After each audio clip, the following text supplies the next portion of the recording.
그리고 룻기 1장부터 4장까지의 말씀을 우리가 듣고자 합니다. 사사기를 통해서 우리가 1장부터 12장까지 수많은 그 사사들을 통해서 말씀을 들었습니다. 근데 이제는 사사기에서 이제 마지막 부분으로 달라가면서 이제 삼손에 대한 이야기가 나오고요. 그리고 이스라엘 백성들의 타락해진 모습들 가운데 자기들끼리 가운데 분쟁과 전쟁이 일어나는 모습이 기록되어 있습니다. 먼저 우리 13장 먼저 보도록 하겠습니다. 우리 13장 1절의 말씀을 같이 읽겠습니다. 13장 1절입니다.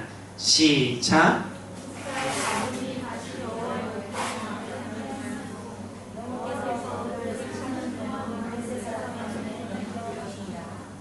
이스라엘 자손이 다시 여호와의 목전에 악한 행동을 하기 시작합니다. 그래서 하나님께서 어디에다 맡기냐면은 블레셋에게 맡기게 되어집니다. 그러면서 나오는 이야기가 바로 삼손의 이야기입니다. 여러분들 삼손 잘 아시죠? 삼손 우리가 너무나 어릴 적부터 잘 알고 있는 말씀입니다. 근데 그 말씀 우리가 좀 보면서 우리가 좀 더 자세히 봐야 될 부분들을 보기 원합니다. 우리 4절에서 5절의 말씀을 같이 읽어볼게요. 4절에서 5절입니다. 시작.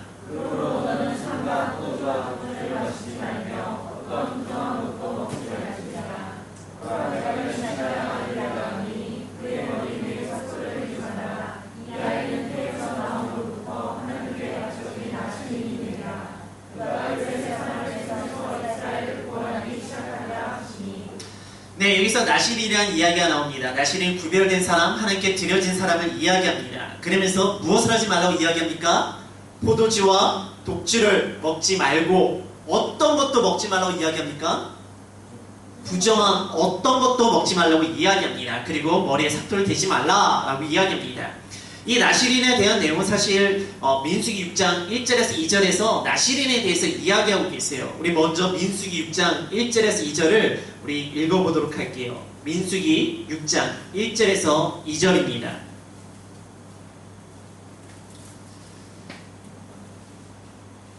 민수기 6장 1절에서 2절입니다.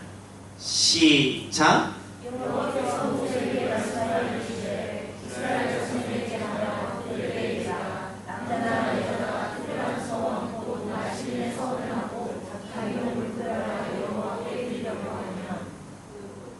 이절 3절.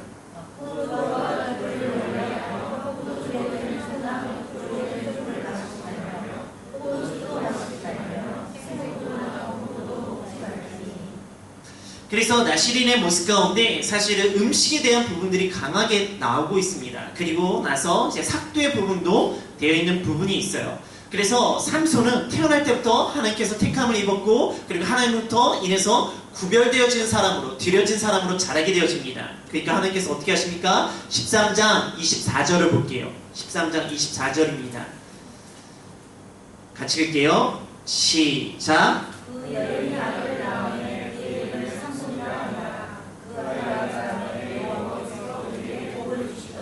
네, 삼손이라는 아이가 태어났어요. 그리고 나서 여호와께서 그를 어떻게 하시니까 복 있게 하셨다라고 성경 기록하고 있습니다. 네, 여러분들 삼손이 복 있는 삶을 살았습니까? 삼손에게는 여러 가지 여자의 문제가 있었어요. 그쵸? 대표적인 게 우리가 알고 있는 드릴라의 사건도 있지만 사실 우리가 지금 14장부터 보아야 될 사건도 중요한 사건입니다. 우리 14장 1절을 볼게요. 14장 1절입니다. 시작.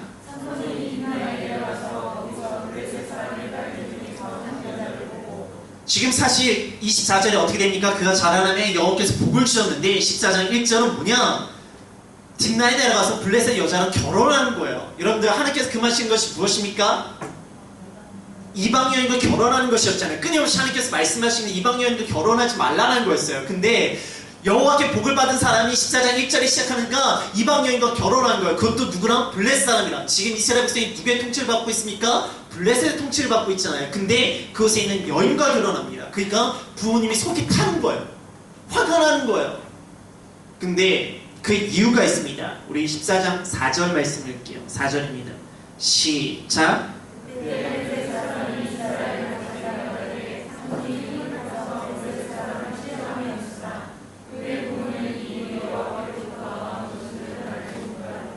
지금 이 블레셋 여인이랑 결혼한 이유가 있어요. 그냥 자기가 여자가 좋아서 결혼한 것이 아니라 그 블레셋 여인이 좋아서 한 게 아니라 이 사건을 통해서 블레셋을 치기 위한 것이고 이게 누구로부터 나온 거라고요? 여호와께로부터 나온 것이었습니다. 그래서 사실 이 딥나 사건이 사실 드릴라 사건처럼 중요한 게 이 딥나 여인과의 관계예요. 그리고 성경은요, 이 딥나 여인과 드릴라의 사건을 통해서 우리에게 주시는 메시지가 있어요. 우리 6절을 볼게요. 6절입니다. 시작.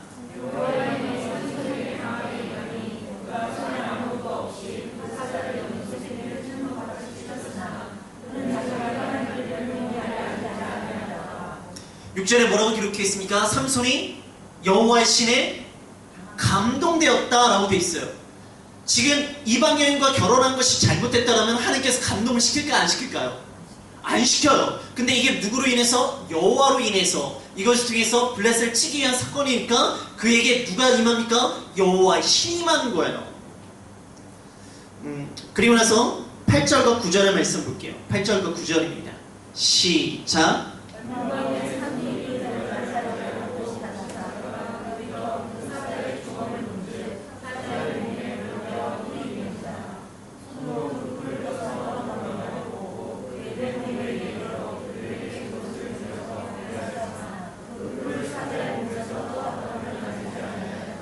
사실 가다가 그가 염소새끼처럼 사색제를 확 찢어 죽여버려요. 그런데 돌아갈 때 거기에 뭐가 있습니까? 벌들이 와서 꿀을 만든 거예요. 그리고 그곳에 있는 꿀을 그가 먹습니다. 이 사건이 다음에 이어지는 게 뭐 퀴즈가 일어난 부분이 있는데 이 사건 자체만으로도 중요해요. 왜 중요한지 아십니까? 나실인의 법령을 어긴 사건이에요. 맞아요. 부정한 음식 먹지 말라고. 왜 이게 부정한 음식입니까? 성경에 뭐라고 돼 있어요? 죽음이에요. 여러분들 레위기 11장 27절 말씀 볼게요. 레위기 11장 27절입니다.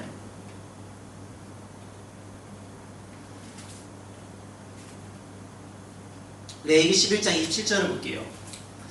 같이 읽겠습니다. 시작.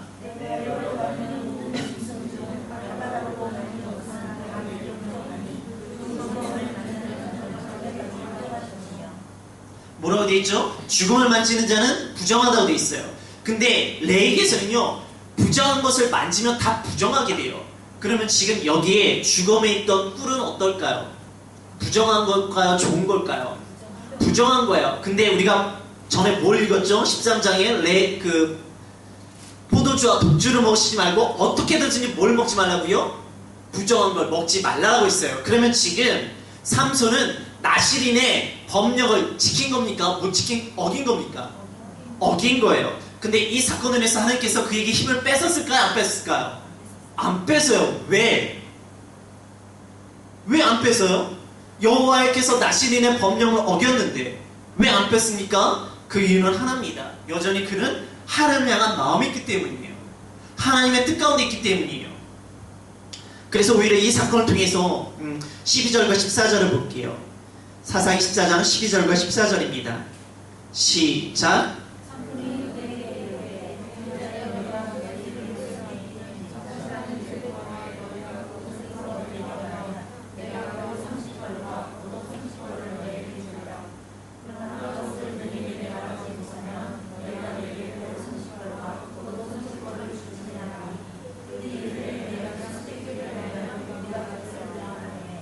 (14절입니다)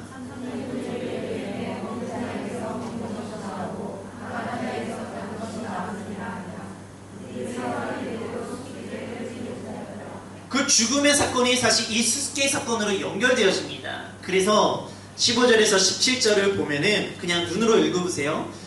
이 아내가 딥나의 여인이 이걸로 인해서 자기 주변의 사람들이 힘드니까 주변 사람이 자꾸 너 지금 삼손한테 이야기해서 이거 다 가르쳐달라고 졸라대요.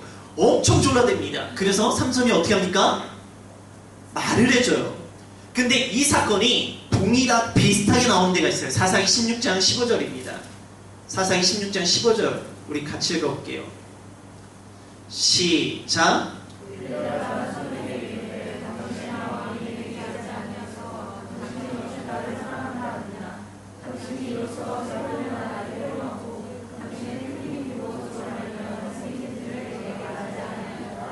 (16절) 읽겠습니다.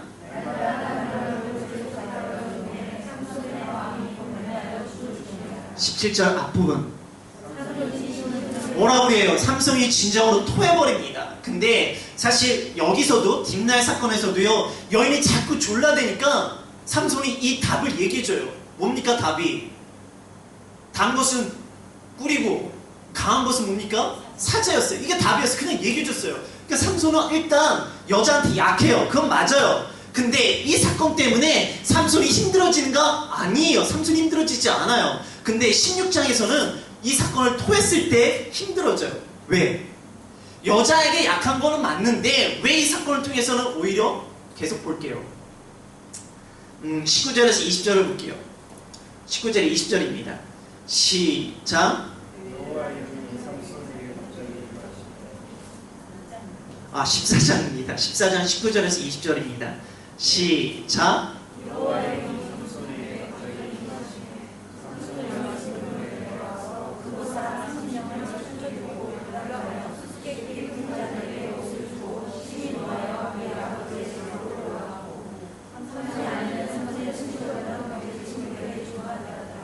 (19절에) 뭘로 시작합니까?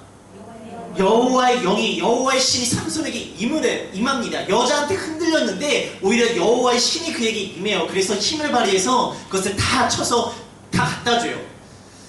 그래서 그 사건은 또 어떻게 연결되냐면 우리 15장 4절과 8절 읽을게요. 15장 4절과 8절입니다. 4절입니다. 시작.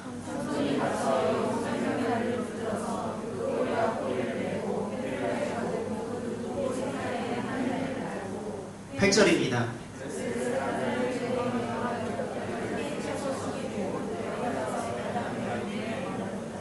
자기 아내를 다른 친구한테 준 거예요. 그래서 삼손이 만나러 갔다가 열받아가지고 지금 거기로 숫대밭을 만들어버린 거예요. 그러니까 오히려 나시린의 법령을 어겼지만 그리고 여자한테 흔들려서 자신의 이야기를 했지만 오히려 그 사건을 통해서 블레셋을 더욱더 강하게 점점 더 강하게 치는 사건으로 이어집니다. 그리고 이 사건이 또 이어져요. 11절과 13절을 읽겠습니다. 15장 11절과 13절입니다. 시작.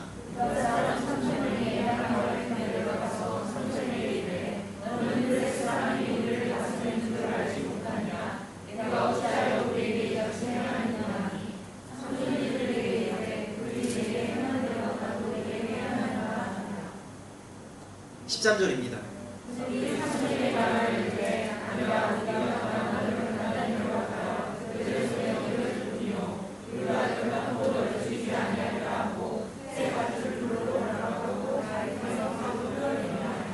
이 사건 때문에 블레셋이 유다랑 전쟁을 하려고 해요. 그러니까 유다는 블레셋이 안 되니까. 왜? 유다는 지금 블레셋의 통치를 받고 있잖아요. 그러니까 야, 너 지금 걔네한테 그냥 잡혀가, 자수해. 그렇게 이야기하는 거예요. 자신의 민족이잖아요. 그리고 자신의 민족이 그 블레셋을 우리의 고통을 위해서 그들과 싸웠던 모습이 있잖아요. 근데 그 유다를 그 삼손을 그들에게 넘기겠다는 모습이에요. 근데 이 사건이 그걸로 끝나는 것이 아니라 15절, 17절, 19절 읽겠습니다. 15절 읽을게요. 시작.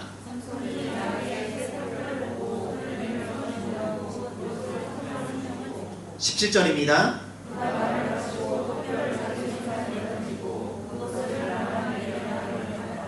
(19절입니다)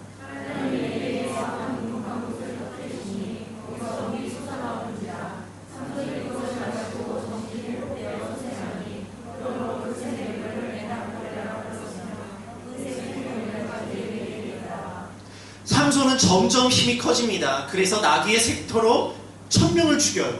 1000명을 죽이고 그리고 나서 하나님께서 그를 위해서 물을 터뜨리십니다. 그래서 부르짖는 샘 에나꼬레라는 말이 나고 라만레이라고 턱뼈의 산이라는 말이 여기서 나오기 시작해요. 지금 삼손은 블레셋 여인과 결혼을 했어요. 근데 그 결혼한 이유는 하나님께서 그 일을 통해서 블레셋을 치기 위한 것이었어요. 그러니까 하나님께서 그에게 여호와의 신임하고 여호와의 영광이 임하니까 그가 사자도 죽이고 그 사건 가운데 여자한테 흔들릴 모습이 있지만 여전히 여호와의 신임하고 점점 힘이 가고 있는 모습이에요. 근데 이제 딥나의 여인은 끝이 납니다. 그 다음에 16장에 이제 사건이 나와요. 근데 16장 1절부터 4절은 가사의 기생입니다. 이거는 뭐 그냥 여자한테 약한 삼손의 모습인 것 같아요. 근데 그 다음부터 중요한 것이 있어요. 4절입니다. 4절입니다. 시작.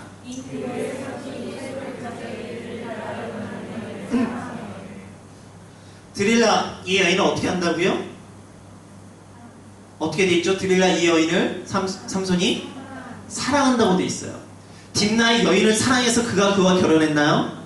아니에요. 하나님께서 주신 계획과 하나님께 주신 마음 때문에 그와 결혼했고, 그리고 그 사건 가운데 나아갔던 모습이 있어요. 근데 이 드릴라는 어떻게 합니까? 이 여인을 사랑했어요. 어떤 여인입니까? 이방 여인을. 그래서 그 다음에 드릴라를 통해서 블레셋이 그 삼손을 잡으려고 합니다. 그래서 몇 가지 방법을 하죠. 뭐 푸른 치 7, 쓰지 않은 3줄, 위선으로 짜기. 그런데 이 여인은 어떻게 합니까? 우리가 읽었던 16절에서 17절, 날마다 괴롭히는 거예요. 그래서 17절 읽을게요. 16장 17절입니다. 시작.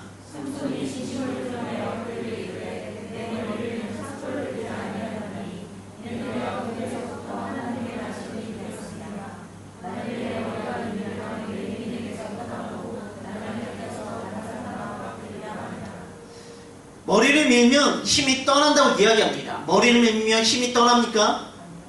아닌가요? 제가 몇 번 이야기해서 아시네. 머리를 밀면 힘이 떠나나요? 아니에요. 머리를 밀면 힘이 떠나는 게 아니에요. 사실은 뭘 통해서? 사실 지금 누굴 사랑하고 있나요? 하나님 뜻 안에서 하나님을 사랑하고 있나요? 아니면 이방 여인 드릴라를 사랑하고 있나요? 드릴라를 사랑하고 있어요. 그래서 드릴라에서 흔들리고 있는 모습이 있고, 자신의 그 하나님께서 주신 그 마음, 성결한 마음을 그 여인 앞에 드러내고 있는 모습이에요. 그래서 결국 20절의 말씀을 읽어볼게요. 20절입니다. 시작.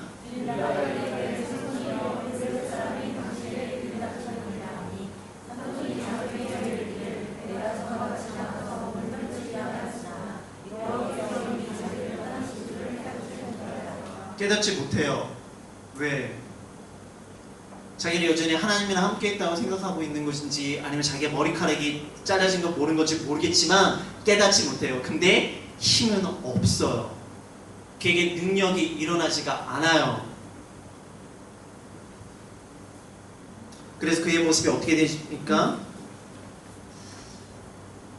28절 말씀을 볼게요. 28절입니다. 시작.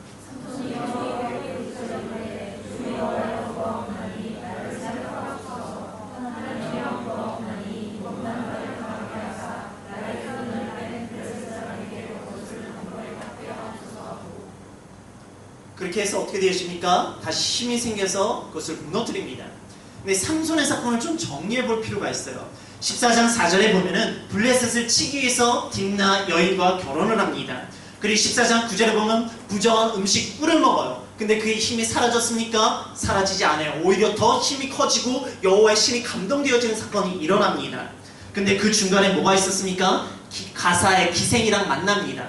뭐냐? 점점 여인에게 변화되는 잠깐의 그 기생의 사건이 있어요. 그러면서 드릴라를 만나면서 그의 마음을 완전히 빼앗겨버립니다. 여자한테 빼앗겨버린 거예요. 16장 4절에 그 여인을 사랑합니다. 16장 19절에 머리가 밀립니다. 이때는 힘이 사라집니다. 왜? 하나님이 잃어버렸기 때문에 사라진 거예요. 그렇지만 그가 16장 28절에 다시 하나님 향해서 부르짖습니다. 그러니까 그가 다시 힘이 생기는 거예요. 뭔가 나시리는 분명히 하나님께 주신 기준이 있어요. 근데 그 기준, 어떤 행위도 중요하지만 더 중요한 것은 무엇인가? 그가 하나님에서 초점을 두고 있는가? 하나님 앞에서 구별된 삶을 살아가고 있는가? 그게 무엇보다 중요한 거예요.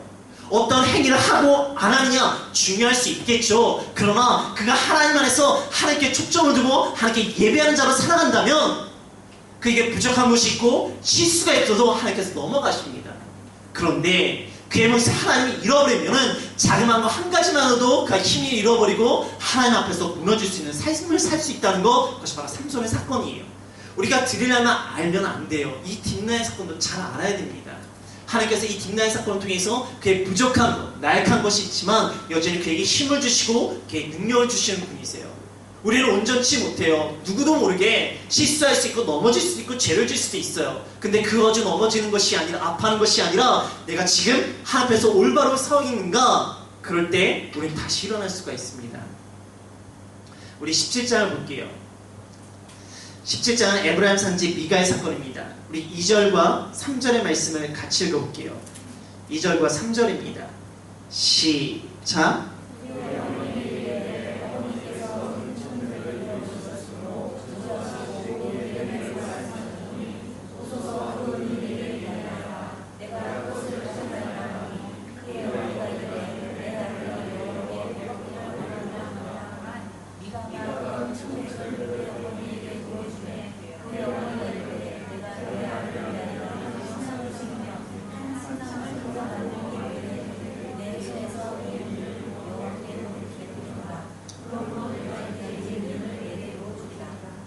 재밌지 않나요? 재밌죠? 웃기죠? 왜 웃기냐? 여호와께 복받기를 원해요. 근데 여호와께 복받기를 원하면서 뭘 만듭니까? 신상을 만들어요. 그리고 그 신상을 어떻게 합니까? 거룩하게 구별해 드린다고 하고 있어요. 웃기는 거예요. 근데 지금 이스라엘 백성들의 영적인 상태, 예배의 모습이 이렇다는 거예요.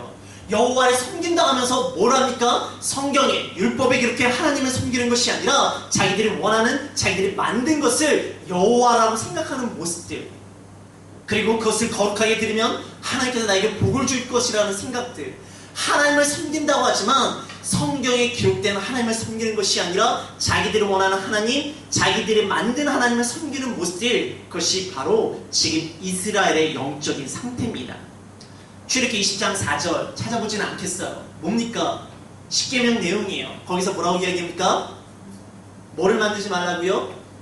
우상을 만들지 말라고. 근데 우상이 뭐라고 말씀드렸죠? 제가 너를 위하여 새긴 우상, 너를 위해서 만들어지는 거, 나를 위한 예배, 나를 위한 하나님, 나의 중심의 하나님, 내가 원하는 예배가 아니라 하나님을 항상 하나님을 향해서 우리가 그 중심을 바라보길 원하는데, 지금 이스라엘 백성들 어떻게 무너집니까? 자기를 위한 하나님을 만드는 거예요. 자기가 원하는 하나님을 만드는 거예요. 자기가 원하는 예배를 만들어가는 거예요.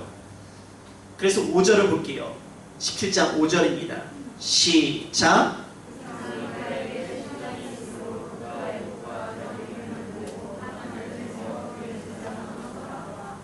그래서 신당이 있으니까 거기 애봇과 드라빔을 만들고 하나들을 세워 제사장을 삼습니다.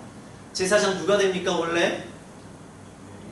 레위 사람들이 되는 거잖아요. 그리고 아론의 자손들이 되는 거잖아요. 근데 이걸 누가 하십니까? 미가가 자기 마음대로 자기 아들을 제사장으로 만드는 거예요. 그리고 그곳에 에봇과 드라빔을 둡니다. 에봇이 뭡니까? 제사장이 입는 옷이잖아요. 근데 우리가 좀 전에, 몇 주 전에 여호수아를 보면서 여호수아 기드온이 이 에봇 때문에 무너진 걸 기억하십니까? 우리 여호수아 8장 27절, 여호수아 사사기 8장 27절, 죄송합니다. 여호수아가 아니라 사사기 8장 27절입니다.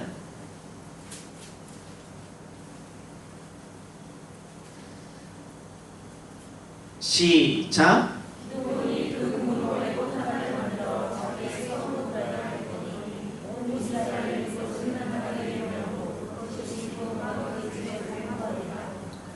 그래서 기도는 정말로 멋지게 나도 너희를 다스리지 않냐고 나의 아들도 다스리지 아니하겠다 하고 이 에봇의 사건이 일어나거든요. 그 에봇 때문에 어떻게 되어집니까? 그 다음에 누가 나오죠? 아비멜렉이 나오잖아요. 아비멜렉이 기드온의 70명 다 죽여버리고 그리고 자기가 왕이 되겠다고 나선 게 아비멜렉이 사건이잖아요. 참 잘했지만 그 에봇 때문에 그 에봇을 섬기다가 그만 그 집안이 무너지는 모습을 보았습니다. 근데 지금 이스라엘 백성들이 에봇을 만들고 그것을 섬기는 모습이 있어요. 드라빔은 뭡니까? 개인 신상이에요. 사실 드라빔의 사건이 나온 건 창세기입니다. 창세기에서 그 누굽니까? 라반이 자신의 그 개인 신상 드라빔을 찾으려다가 자신의 그 딸에게 나갔던 모습이 그게 드라빔이거든요. 그러니까 개인 신상이 있고 그리고 에봇을 은밀하게 섬기고 그리고 자기의 아들을 제사장으로 만드는 거예요. 이게 하나님께서 원하시는 예배입니까? 아니에요. 하나님께서 원하시는 예배가 아니에요. 완전히 무너진 예배예요. 근데 뭐라고 얘기합니까? 여호와께 복을 받기 원해서 그래서 여호와께 거룩하게 구별했다라고 생각하고 있어요. 하나님께서 원하시는 예배가 아닌데 자기는 자기들 마음대로 예배자를 세우고 그리고 제사장을 만들고 에봇을 만들고 신상을 만들고 그리고 여호와께 드린다라고 생각하고 있어요. 그리고 하나님께서 나에게 복을 주시겠지.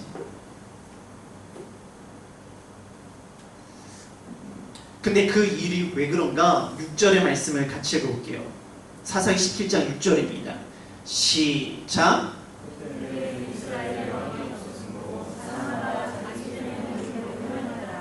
이스라엘 왕이 없으니까 자기들 마음대로 하는 거예요. 손길에 오른 대로.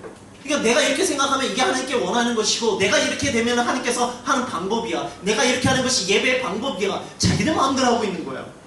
근데 문제는 이스라엘에 왕이 없기 때문에 자기 속은 옳은 대로 행하였는가? 우리 요즘 큐티하고 계시죠? 큐티가 어디입니까? 열왕기 상이잖아요. 거기에 수많은 왕들이 있습니다. 왕들이 있다고 그들이 제대로 예배 드리고 있나요? 아니에요. 그럼 뭔가 문제인가? 하나님이 왕이심을 잃어버리면은 아무리 인간의 왕이 있고 인간의 리더가 있어도 그 예배는 회복되지가 않아요. 정말로 진정한 하나님께서 우리의 왕되심을 고백해야지만 하나님께서 원하시는 예배, 하나님께 드려지는 예배, 하나님께서 우리에게 기쁨과 감사, 은혜를 주시는 예배를 드릴 수가 있어요. 근데 인간적인 모습, 인간 중의적인 예배가 되어질 때 아무리 누가 있어도, 제사장이 있어도 왕이 있어도 그 예배는 하나님께서 원하시는 예배가 안 된다는 거예요. 우리 8절 볼게요. 8절입니다. 시작.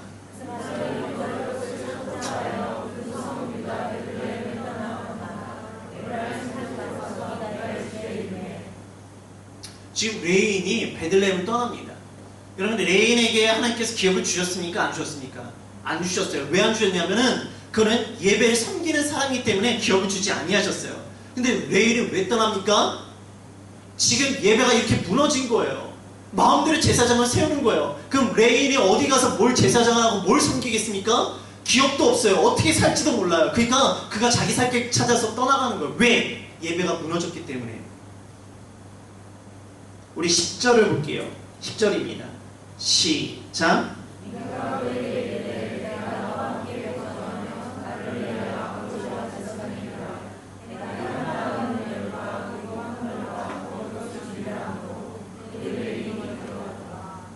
그런데 미가가 너 제사장에, 자기 아들을 시키더니만 이번에는 그 레위 사람에게 너 제사장에 하고 이야기하는 거예요. 그리고 나서 뭐랍니까? 내가 너 제사장 하면 은도 10개 주고 의복도 매년 줄게. 그러니까 레인이 그래? 내가 지금 갈 것도 없었는데 그럼 여기서 제사장 하지 하고 쑥 들어가는 거예요. 근데 더 재미난 게 있어요. 좀 앞부분을 볼게요. 18장 19절입니다. 18장 19절이에요. 시작.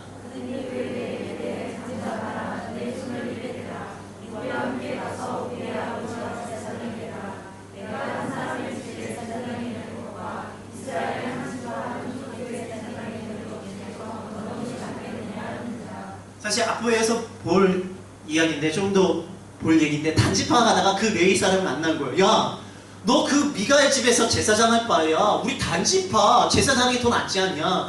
작은 데서 하는 것보다 큰 데서 제사장하는 게 낫지 않냐? 라고 이야기하는 거예요. 그리고 나서 그 레인이 단지파에 쫓아갑니다. 지금 뭡니까? 하나님의 사람, 예배 드리는 자가, 예배를 이끌어야 되는 자가 하나님의 뜻 가운데 예배에 섬길 곳을 선택하는 것이 아니라 세상의 기준으로 그것을 결정하는 모습이에요. 왜? 예배가 무너졌기 때문에. 예배가 무너지니까 제사장의 삶도 무너지는 거예요. 그래서 세상의 관점으로 넘어갑니다. 우리 다시 17장으로 넘어올게요. 17장 12절에서 13절입니다. 시작.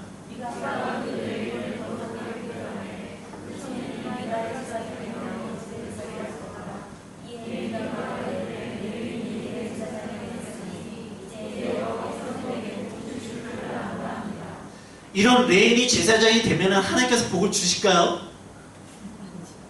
이 자기 마음대로 제사장 세운 사람도 웃기는데, 그렇게 세워놓고 자기가 하나님께서 난 복을 받을 거래. 하나님 복 받기 원하는 건 되게 좋아요. 좋은데 하나님께서 원하지 않으면 오히려 하나님을 분노케 하는 방법으로 하나님의 복을 받겠다고 생각합니다.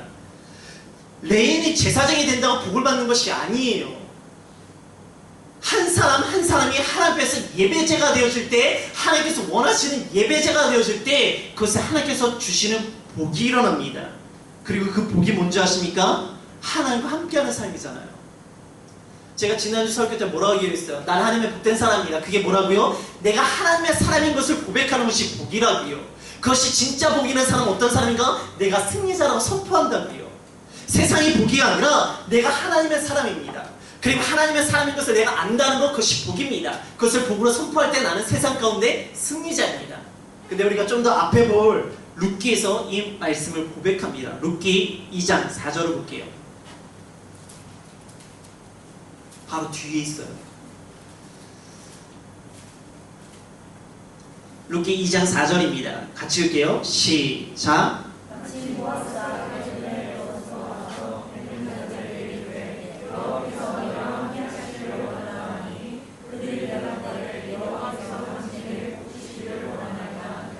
사실 이 대화는 보아스와 이삭을 베는 자들의 대화입니다. 보아스가 뭐라고 얘기합니까? 여호와께서 너와 함께 하시길 원한대요. 근데 그들의 화답이 뭔가? 여호와께서 당신의 복 주기를 원하신대요. 뭡니까? 여호와께서 너희와 함께 하신다. 그들이 그것이 복인 줄 알아요. 그러니까 그 복을 당신도 받으십시오 라고 이야기하는 거예요. 그들의 대화는 뭔가? 여호와께서 함께 하시는 것이 진정한 복임을 고백합니다 라는 내용이에요. 진정한 복이 뭡니까? 내가 내 마음대로 신상을 만들고 내가 내 마음대로 예배를 드리고 내가 내 마음대로 제사장을 세우면 하나님께서 복을 주시는가? 아니라고요. 하나님과 함께하는 거. 지금 삼손의 문제가 뭐였습니까? 하나님과 함께하면 잃어버리니까 그가 무너졌던 삶이 있고 하나님과 함께하면 회복하니까 그가 다시 능력이라는 모습이 일어났잖아요.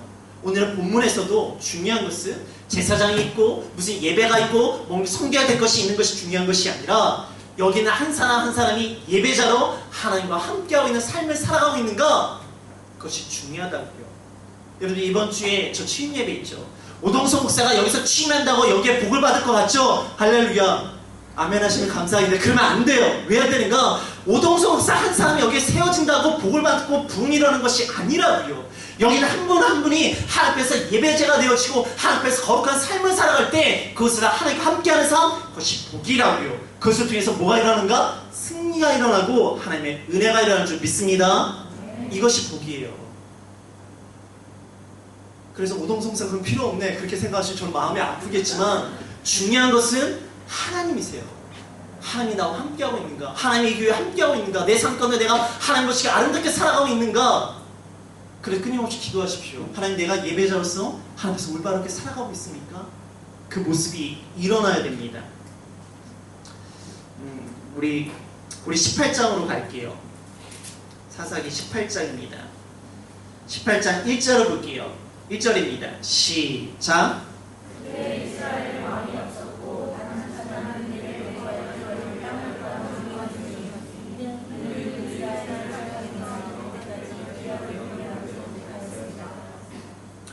그때 이스라엘은 왕이 없었다고 끊임없이 이야기합니다. 이스라엘은 왕이 없었을까요? 왕이 있어요. 자기들이 다 왕이에요. 자기들이 다 리더예요. 그래서 자기 마음대로 하고 있어요. 근데 이스라엘에서 진짜 왕이 있었어요. 누구십니까? 하나님이시잖아요. 근데 그들이 하나님 인정하지 않고 자기 스스로가 다 왕이 되니까 왕이 없는 거예요. 그래서 막 이렇게 뒤죽박죽 되어 있는 모습이 지금 이스라엘의 모습입니다. 그 가운데 단지파가 원래 배정받았던 땅을 떠나서 북쪽으로 이동하기 시작합니다. 그게 어디냐면은 18장 18절에서 19절 말씀을 같이 읽어볼게요. 18절에 19절입니다. 그게 아니라 죄송해요. 그 절을 볼게요. 여호수아 19장 40절에서 48절이 있거든요.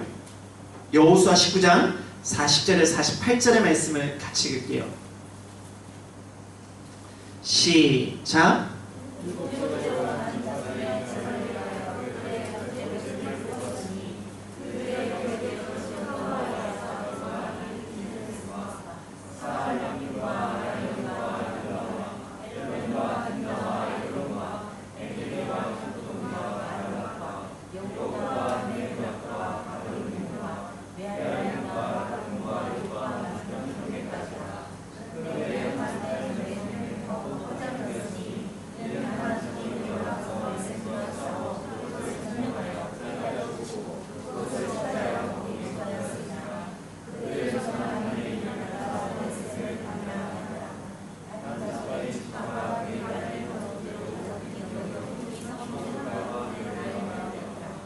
지금 여기서 46절까지가 사실 이제 여호수아 시절에 단지파가 받았던 지역입니다.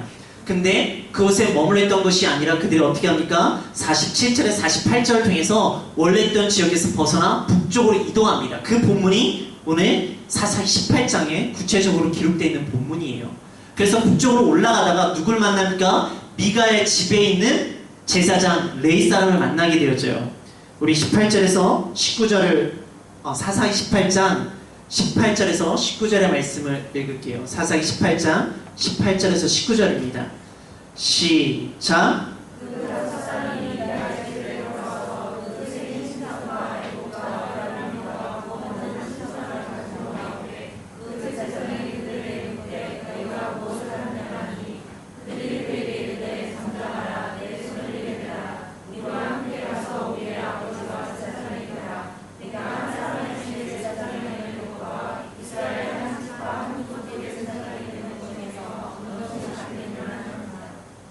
사실 자기가 배정받았던 거, 하나님께서 주신 땅에서 벗어나서 자기들의 능력대로 북쪽으로 올라가고 있는 단지파의 모습이에요. 그러니까 하나님의 뜻 가운데 나간 것이 아니라 자기들 생각대로 올라가기 시작하는 거예요. 그러니까 제사장을 만나니까 그냥 제사장 데려가는 거예요. 야, 거기 있지 말고 우리 제사장 해라. 우리가 더 능력 있다. 우리가 더 힘 있다. 그리고 데려가는 거예요. 하나님 보시기에 아름다운 모습은 아니에요. 근데 더 기가 막힌 게 있어요. 20장입니다. 20절입니다. 시작.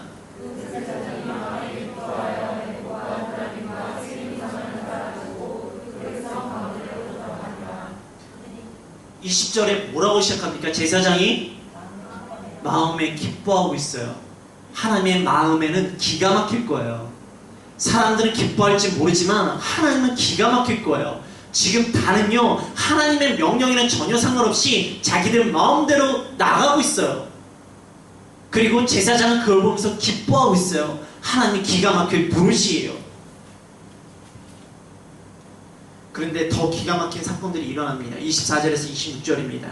시작.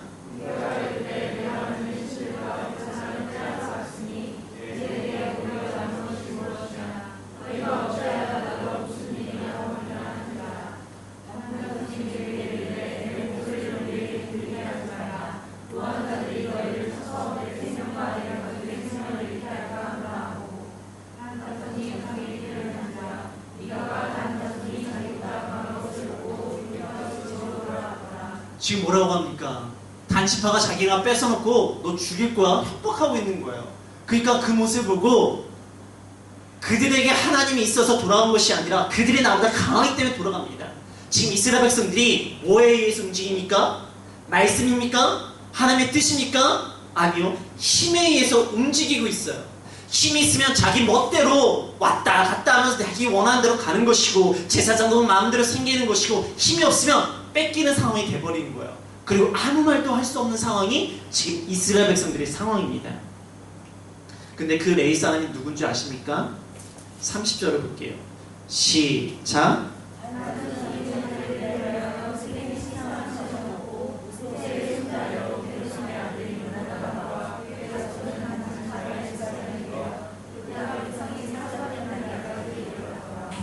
그 레위 사람이 누구라고 돼 있어요? 요나단. 요나단인데 그 사람이 누굽니까? 게르솜의 아들. 그 게르솜의 아버지가 누구죠? 모세라고 돼 있어요. 모세 누굽니까? 모세가 누구죠? 모세 모르시나요? 하나님이야. 우리 출애굽에서 주구장창 보았던 사람이 모세입니다. 지금 모세의 손자가 이런 짓을 하고 있다고요. 그럼 예배가 얼마나 무너졌다는 뜻이겠습니까? 모세의 손자가 이런 행동을 하고 있다고요. 하나님의 뜻이랑 전혀 상관없이 복받으러 가면서 우상을 만들고 우상을 섬기고 있는 모습이 지금 출애굽시켰던 모세의 손자의 모습이라고요. 이스라엘 얼마나 엉망진창인지 알 수 있으신가요? 그런데 혹시 여기 영어 성경 가지고 계신 분 있으신가요? 영어 성경을 보세요. 누구로 되어 있는지. 그 모세가 누구로 되어 있죠? 네? 모세스로 되어 있나요? 어느 버전인가요? 다른 성경 가지고 계신 분 누구로 되어 있나요? 아, 영어 성경을 보시면 모세라고 안 돼 있어요. 무나셋이라고 되어 있습니다. 네? 모세스라고 되어 있나요? 아마 그게 NIV일 것 같아요. 그런데 킹 제임스 버전을 보면은 거기가 무나셋으로 되어 있어요. 그리고 원어를 보면은 그것도 문하셋으로 되어 있습니다. 그리고 여러분 아마 성경에 모세 옆에 분명히 이렇게 뭔가 별표가 있을 거나 숫자가 있을 거예요. 그리고 그 숫자를 따라가면 거기에 뭐라고 되어 있습니까? 문하셋이라고 되어 있어요. 왜 그런가? 원어가 문하셋이에요. 이게 모세의 손자로 보기도 하고 문하셋의 손자로 보기도 합니다. 왜냐하면 게르솜이 모세의 아들이 맞거든요. 그리고 문하셋의 아들은 마길이거든요. 그러니까 이게 충돌이 일어나요. 그리고 성경학자들이 이게 모세가 이렇게 하는 게 어려우니까 이것을 좀 변형시에 문하셋으로 하지 않았을까라고 고민을 해서 모세로 바꿔놓기도 했습니다. 근데 원어는 문하셋이에요. 근데 중요한 것은 이게 모세나 문하셋이면 중요하지 않아요. 저에게는 뭐가 중요합니까? 이들의 예배가 무너졌다는 게 중요한 거예요. 이들의 예배가 엉망진창이 됐다는 게 중요한 거예요. 얘가 모세의 손자든 문하세의 손자든 그건 중요하지 않아요. 어쨌든 아브라함의 자손이잖아요. 믿음의 자손들이잖아요. 근데 그들의 예배가 무너졌어요.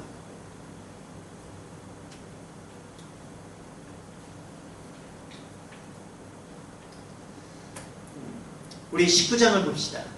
우리 19장 1절을 읽어볼게요. 1절입니다. 시작. 이스라엘의 왕이 없을 때에 에브라임 산지 구석에 거주하는 어떤 레위 사람이 유다 베들레헴에서 첫 번을 잡자니. 19장 1절도 뭐로 시작합니까? 이스라엘의 왕이 없기 때문에 라고 시작합니다.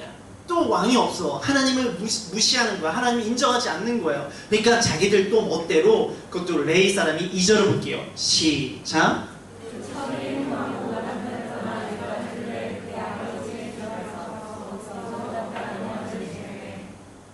뭐라고 합니까? 레위 사람이 첩을 취한 거예요. 사실 레위기에는 레인에 대한 결혼 규정은 없어요. 제사장과 대제사장에 대한 결혼 규정이 있습니다. 아마 저랑 같이 들으셨을 거예요. 뭐 이혼한 여인이나 뭐 잘못된 여인들을 못하게 있고 처녀와 결혼할 수 있도록, 그리고 이스라엘 백성들과 결혼하는 것이 대제사장과 제사장의 결혼의 규정이에요. 그만큼 하나님께서는 그들의 거룩함을 이야기하고 계세요. 근데 뭐냐? 첩을 취한 거예요. 이스라엘 백성들 중에 성전을 섬기는 자가 첩을 취한 거예요. 지금 이스라엘 백성들이 뭐가 무너졌습니까? 예배가 무너졌어요. 예배가 무너지면 예배만 무너지고 끝날 것 같나요? 아니에요. 삶이 무너져요. 제가 레위기를 끊임없이 이야기하지만 레위기를 묵상하면 제가 뭘 묵상했다고 말씀드렸죠? 내 위기를 묵상했다고 말씀드렸어요. 그러면서 레위기의 목적을 봤더니 레위기의 목적이 두 가지가 있었어요. 첫 번째는 뭐냐? 하나님과의 예배의 회복이었어요. 두 번째는 뭐였습니까? 하나님 앞에서 거룩한 삶의 회복이었어요. 지금 뭐가 무너졌습니까? 이스라엘 백성들이 레인과 이스라엘 백성들의 제사가 무너지니까 예배가 무너지니까 지금 어떤 현상이 일어납니까? 삶이 무너지는 거예요. 레인의 삶은 무너지니까 쭉 볼게요.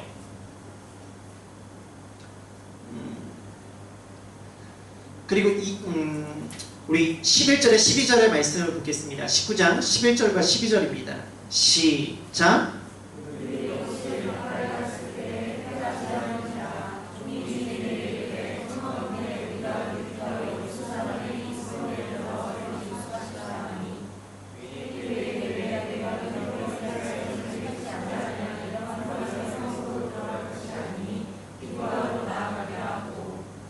지금 가다가 이제 돌아가는 길, 그 첩을 데리고 돌아가는 길이에요. 근데 돌아가는 길에 어두워져서 유숙할 곳이 필요합니다. 근데 여부스로 가려다가 오히려 기브아 땅으로 갑니다. 왜? 베냐민 지파를 통해서 기브아를 거둬뒀기 때문에 그 기브아 땅은 이스라엘 백성의 땅이에요. 이스라엘이 함께하고 있는 땅입니다. 그래서 일부러 기브아 지역으로 갔어요.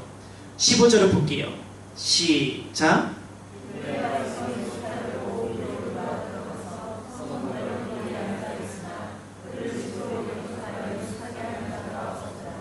유숙하려고 하는데 영접하는 자가 없었대요. 이스라엘 백성에게 있어서 나그네 대접은 되게 중요합니다. 그게 누구로부터 시작하냐면 창세기 18장 2절에서 5절 아브라함이 세 사람을 영접하는 사건이 있습니다. 그 사건이 누구냐면은 하나님의 천사들을 영접하는 사건이었어요. 그리고 나서 19장에 또 룻도 영접을 합니다. 그 나그네들을. 그것이 누구였습니까? 하나님의 두 천사였어요. 그래서 이스라엘 백성에게, 유대인들에게 있어서 나그네를 대접하는 것이 하나님부터 복을 받는 것이었어요. 그것이 어디에 나왔냐? 히브리서 13장 2절의 말씀을 볼게요. 히브리서 13장 2절입니다.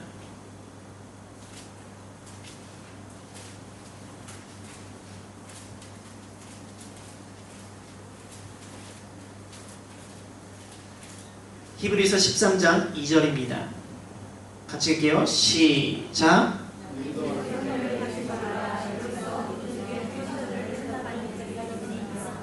뭐라고 이야기합니까? 나그네를 대접해서 누굴 대접했다고요? 천사를 대접했다고요. 이게 누구냐면은 창세기에 나와 있는 이 아브람과 롯을 이야기하고 있는 부분이에요. 근데 이걸 히브리서 기자만 이야기한 것이 아니에요. 예수님도 이야기하셨어요. 마태복음 25장 35절입니다. 마태복음 25장 35절.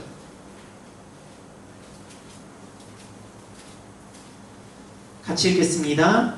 시작.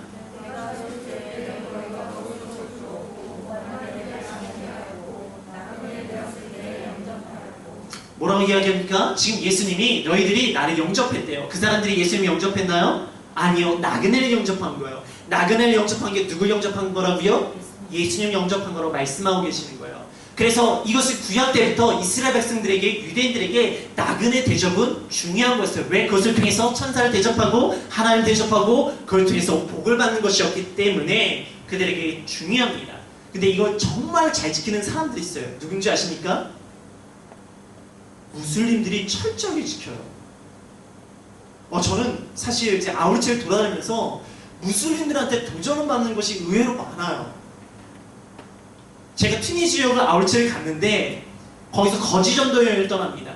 그냥 선교사님 어디 지역으로 가래요. 그럼 가요. 근데 가면은요 정말로요 저 영접해주는 사람이 있어요. 데려가서 정말 양을 잡아줘요. 양을 잡아주고 그 빵을 만들어주고 거기서 중동 지방에서 힘든 얼음물하고 얼음 주스를 저한테 줘요. 그리고 재워줘요. 잠도 재워줘요. 밤새 같이 이야기해줘요. 그리고 나서 아침에 일어날 때 잘 가라고 저한테 음식도 챙겨줍니다. 시골만 그런 거 아니에요. 제가 도시도 들어갔어요. 도시에는 제가 하나님께 기도해서 하나님 좀 더운데 에어컨 있고 욕조 있는 집도 달라고 기도했어요. 근데 하나님께서 저를 불쌍히 욕조 있고 에어컨 있는 집으로 들어갔어요. 경찰 집이었어요. 그러니까 도시에서도 영접을 해줘요. 왜? 무슬림들은 나그네를 대접하면 복을 받는 믿음을 가지고 있기 때문이에요. 근데 과연 크리스찬들이 그럴까요? 저는 이거에 되게 도전받았거든요. 그래서 너희들 왜 그렇게 하냐 했더니 자기들은 이것이 복을 받는, 자기의 신에게 복을 받는 걸 믿고 있기 때문에 그렇게 한대요. 자기의 복을 위한 것이지만 그 믿음이 너무 귀하지 않습니까? 지금 이스라엘 백성들은 그 하나님의 복을 잃어버렸어요. 나그네 대접함을 통해 하나님께서 복 주신다는 걸 잃어버렸어요. 왜? 그들에게 왕이 없기 때문에. 하나님 왕의 신을 모르기 때문에. 그러니까 영접을 안 하는 거예요. 그 와중에 한 노인이 영접을 합니다. 근데 그 사건 가운데 22절에서 24절입니다. 22절에 24절입니다. 19장입니다. 19장 22절에서 24절. 시작.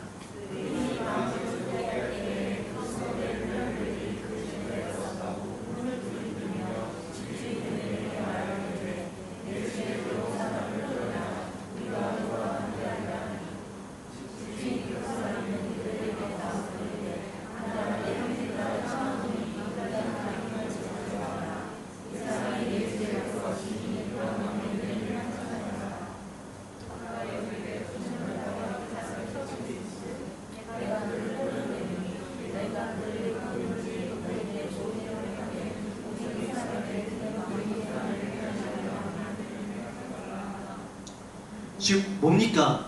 이 모습은 어디랑 비슷할 것 같아요? 창세기에 소돔과 고모라요. 우리 창세기 19장 6절에서 7절 볼게요. 어떤 모습이었는지.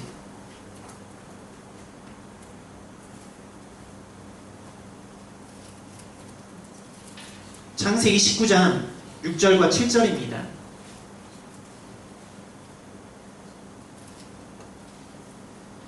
시작.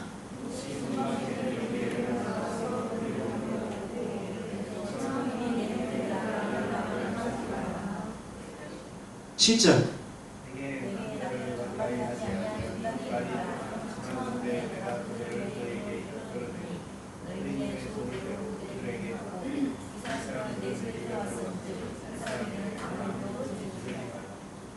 지금 소돔과 고모라의 모습과 지금 이스라엘 백성들의 모습이 동일한 거예요. 유황불로 심판을 받았던 그 땅하고 지금 하나님께서 약속의 땅으로 들어갔던 이스라엘 백성 모습이 동일한 거예요. 왜? 예배가 무너지니까 레인이 하나님의 섬기는 사람이 타락하기 시작하고, 하나님의 섬기는 사람만 타락한 것이 아니라 이것이 이스라엘 백성들의 전체적인 모습으로 퍼져 있는 모습으로 돼 있어요. 그래서 막 이제 간음을 하고 강간을 하고 끝낸 죽습니다. 이거 레인이 어떻게 하는지 아십니까? 29절 볼게요. 사사기 19장 29절입니다. 시작.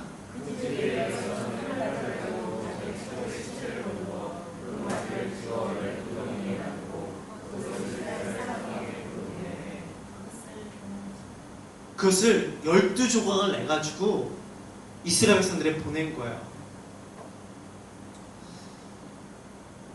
이걸 보면서 레인의 행동이 잘한 걸까요? 못한 걸까요? 예배가 무너지고요, 삶이 무너지면요, 자극적인 것에 반응하기 시작합니다. 사람들이 끊임없이 자극적이고 더 자극적이고 더 분노가 일어나고 더 힘들게 하는 일에 집중하기 시작해요. 지금 예배가 무너지고 삶이 무너지니까 그들의 성적인 문란함이 일어난 거예요. 그리고 그것을 위해서 아픔이 일어납니다.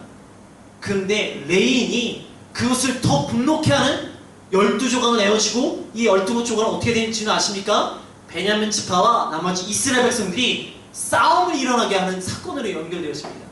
이게 사건이 점점 아름답게 마무리되어지는 것이 아니라 사건이 점점 분노와 자극적이고 흥분시키는 사건으로 계속 이어져요. 우리가 삶을 살아가다 보면 예배가 무너지면요, 자극이 쉽게 반응합니다. 누군가 말하는 것에 분노하고 힘이 나고 아파하고 싸우기 시작하고 서로 자극적인 말들을 하게 되어집니다.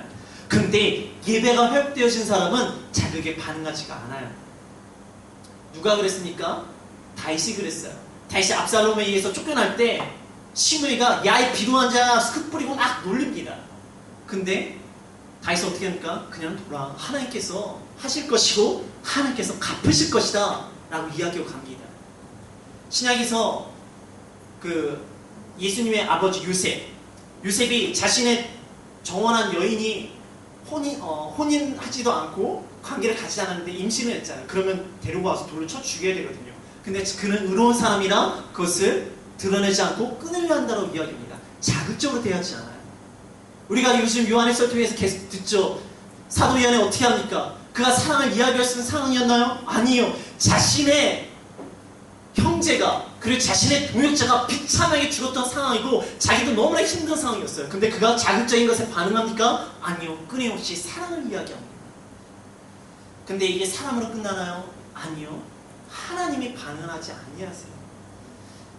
하나님께서 자신의 사랑을 독생자를 우리 위해서 내어주셨어요. 근데 죄인들이, 피조물이 그 예수님을 어떻게 합니까? 조롱하고 핍박하고 그것을 끝냅니까?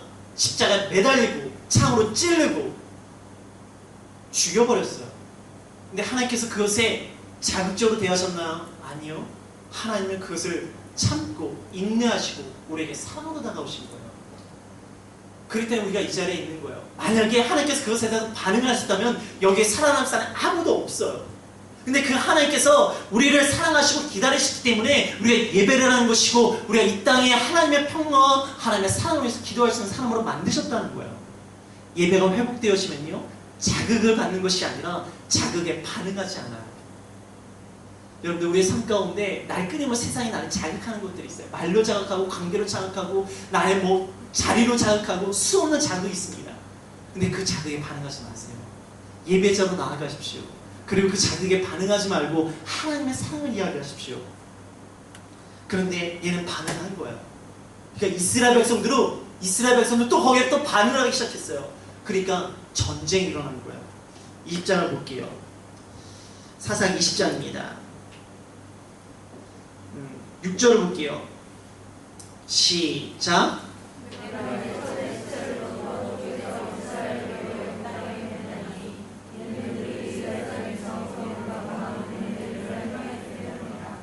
이 20장 6절에 그들의 음행과 망령되기 때문에 우리가 이렇게 됐다고 이야기를 합니다. 그리고 나서 전쟁을 하기로 하죠. 전쟁을 하기 위해서 하나님께 물어봅니다. 18절입니다. 시작.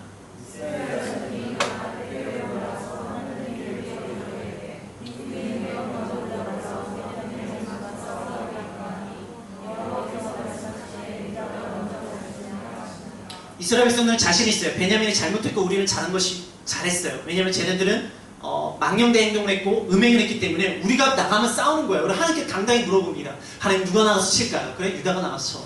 그럼 승리를 주셔야죠. 근데 21절을 볼게요. 시작.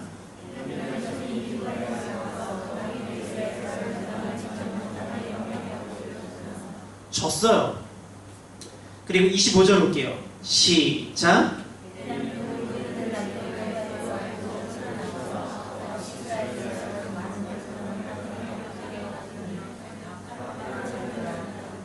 졌어요. 하나님께서 가라고 하셔놓고서는 지게 만드신 거예요. 아니 저들이 잘못했고 우리는 저들을 응징해야 되는데 왜 하나님께서 우리로 가라고 하셔놓고서는 왜 지게 하십니까? 근데 그리고 나서 그들이 일어나는 사건이 있습니다. 26절이에요. 시작.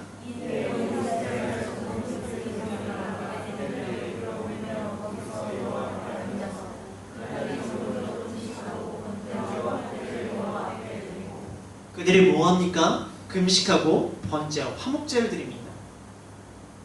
이들의 생각에는 베냐민의 망령된 음행 때문에 우리는 저들을 응징해야 된다고 생각했어요.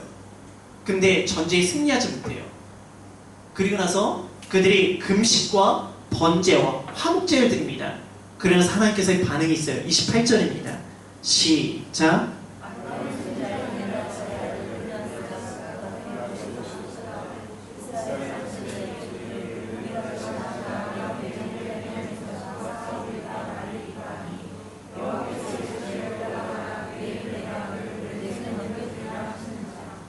내 손에 붙여주시겠대요. 1차 공격 때 하나님께서 가서 치라라고 이야기했어요. 2차 공격 때 물어봤어요. 치라라고 이야기했어요. 근데 그들이 예배하고 나서 물어보니까 내가 너희들의 손에 붙여주겠다고 말씀하십니다. 이유가 뭘까요? 뭐가 달라진 걸까요? 바로 예배가 회복되어지는 거예요. 그들이 눈물을 흘리며 금식하고 번제하고 화목제를 드리니까 이제는 하나님께서 그들에게 손에 붙여주겠다고 이야기하십니다. 이 전쟁의 원인은 뭡니까? 베냐민 지파에 망령되고 음행이 문제인가요? 아니에요. 그들의 예배가 무너진 거예요. 하나님을 향한 마음을 잃어버린 거예요. 근데 그들이 지니까 이제 하나님께 돌아와서 다시 예배드리는 모습이 일어나잖아요. 그러니까 하나님께서 붙여주시는 거예요. 우리가 혹시 나의 삶 가운데 수많은 이유가 있겠죠. 부딪히는 이유가 있겠죠. 잘 생각해 보세요. 하나님께 엎드리면서 기도하며 내가 예배자로 바로 설 수 있게 해달라고 기도가 우선입니다.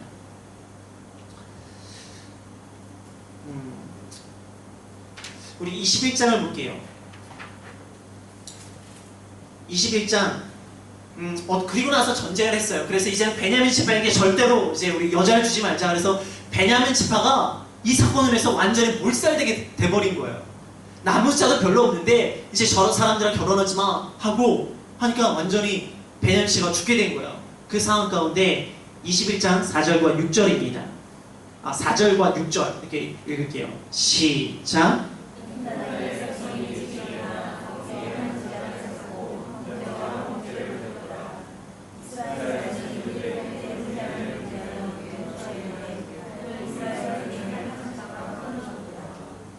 어떻게 됩니까?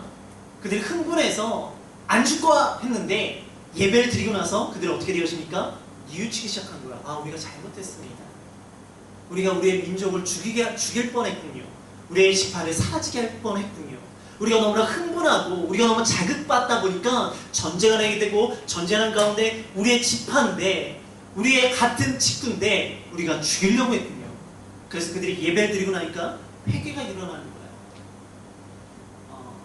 그래서 이 사건이 정리되어집니다. 그래서 실로의 여인들이랑 결혼하게 되어지고 베냐민 지파가 다시 회복되어지고 초대왕이 어디서 나온지 아십니까? 그 작은 지파 베냐민에서 일어나게 되어집니다. 하나님의 사건이 이래요. 예배가 회복되어지면은 다시 모든 것이 회복되어집니다. 수많은 원인과 이유가 있겠죠. 그러나 그 가운데 예배가 무너진 거, 예배가 깨어진 거, 예배자의 삶이 무너진 거 그 모든 것이 원인입니다. 우리 삶 가운데 수많은 어려움과 힘듦 있죠. 잘 생각해 보세요. 내가 하나님께서 예배자의 삶을 올바르게 살아가고 있는지. 우리 룻기를 좀 보도록 하겠습니다. 갑자기 왜 룻기가 나오냐?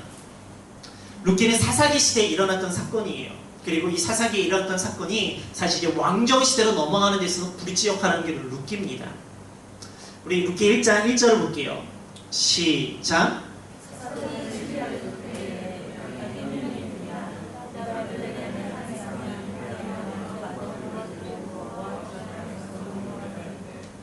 일절에 사사기 시대에 6년이 들어와요. 그래 베들레헴을 떠나 모압 지방으로 갑니다. 왜 그런가요? 이들에게 왕이 없으니까 자기 멋대로 옮기는 거예요.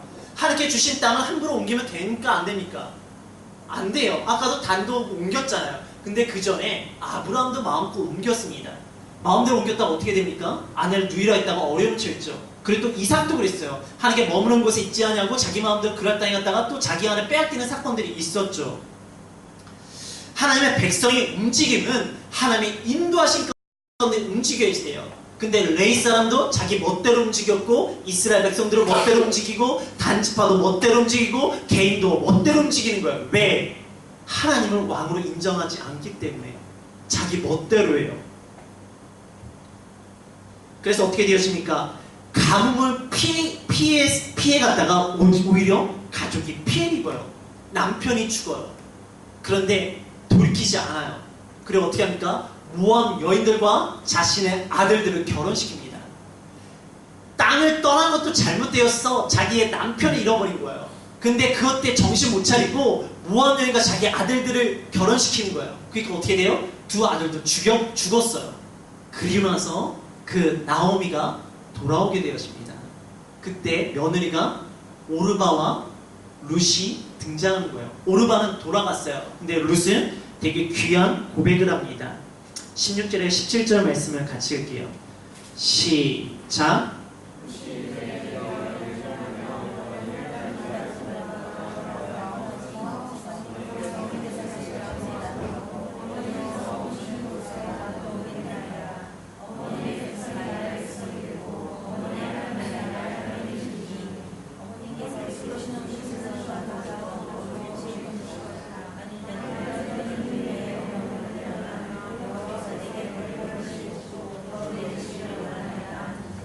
이 룻이 이런 고백을 해요. 그래서 나오미와 같이 이스라엘 땅, 베들레헴 땅으로 돌아오게 되어집니다.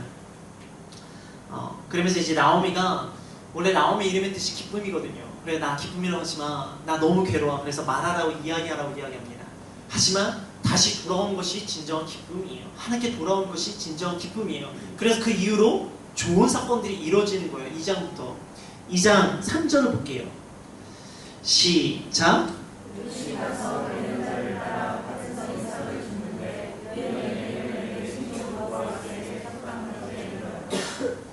2장 3절에 우연이라고 되어 있어요.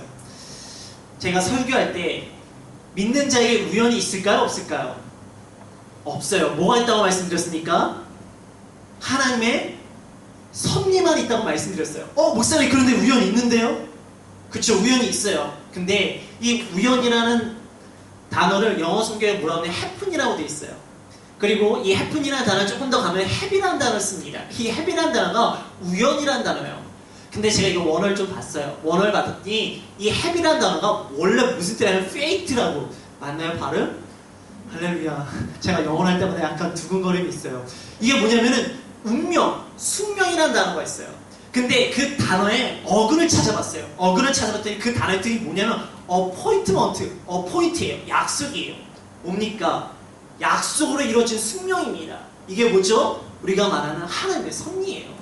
이게 우연하게 일어난 것처럼 보이지만, 인간의 눈으로는 우연한 것처럼 보이지만 이게 다 뭐라고요? 하나님의 섭리 가운데 이루어지는 사건이라고요. 믿는 자에게는 결코 우연은 없어요. 사람들 보기에 우연이라고 생각되었지만 모든 것이 하나님의 섭리입니다. 그래서 보아스를 만나게 되어지죠. 그래서 보아스와 이렇게 잘 돼요. 그래서 3장에 보면은 4절에서 5절 시어머니가 시키는 대로 그가 이렇게 들어갑니다. 그랬더니 보아스가 이거는 합당한 방법이 아니야. 내가 합당한 방법을 찾을게 라고 하면서 11절과 13절 3장 11절과 13절을 볼게요. 시작.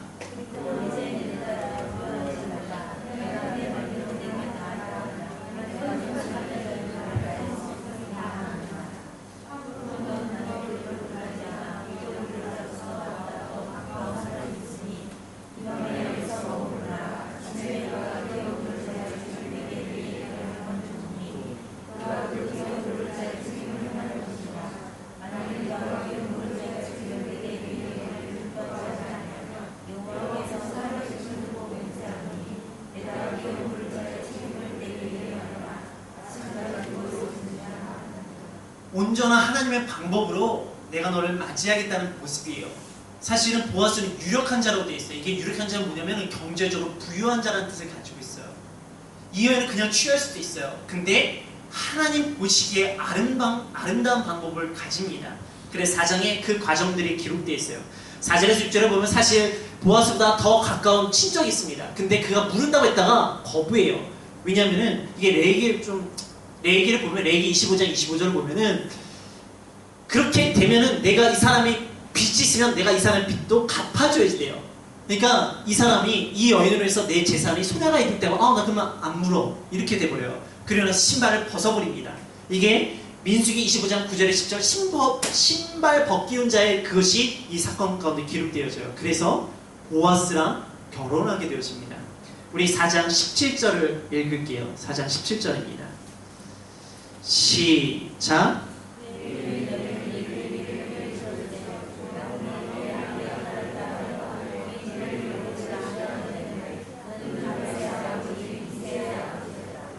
이게 이렇게 연결되어져요. 우연의 사건 같지만 이것이 다윗의 사건으로 연결되어집니다. 다윗의 조상은 어떤 사람이었습니까?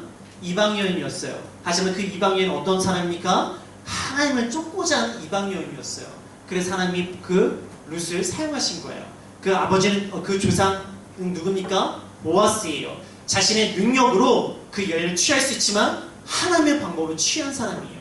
뭡니까? 하나님께 초점을 둔 사람을 통해서 그 땅을 회복시킬 다윗이 태어나는 거예요. 하나님의 뜻대로 살아가지 않고 떠났습니다. 하나님의 방법으로 하지 않고 이방 여인과 결혼했습니다. 그러나 그들이 돌이키니까 2장부터 회복의 사건으로 연결되어지며 진정 회복 다윗의 사건 그리고 예수님의 사건으로 연결되어지는 거예요. 사상 23장부터 무너진 모습을 봤습니다. 그리고 21장에 완전히 무너진 모습 하지만 그들이 예배가 일어날 때 다시 사건이 일어나기 시작했고 그것을 통해서 룻기를 통해서 희망의 사건으로 연결되어집니다. 무엇이 중요합니까? 하나님 앞에서 예배자의 모습이 중요합니다. 하나님을 온전히 예배드리는 자, 예배하는 자, 하나님의 그 자를 반드시 아름답게 사용하실 줄 믿습니다.